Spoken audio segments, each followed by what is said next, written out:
আবার আসতেছে দুর্গাপূজা। মন্দিরে শুধু হিন্দুরাই যাবে, অন্যান্যরা যায় ওখানে বিশৃঙ্খলা বিভ্রান্ত সৃষ্টি করার কোনো প্রয়োজন নেই। যাদের পূজা তারা সামাল দেব, বাকিটা প্রশাসন তো অবশ্যই আছে।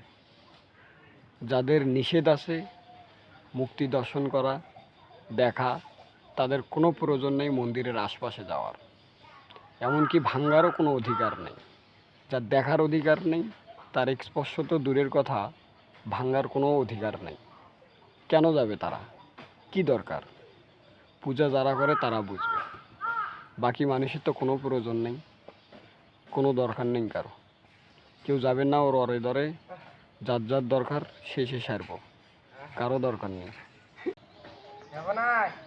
আমাদের পূজা কিভাবে কাটবে সেটা আমরা বুঝবো, ওখানে কারো দরকার নেই।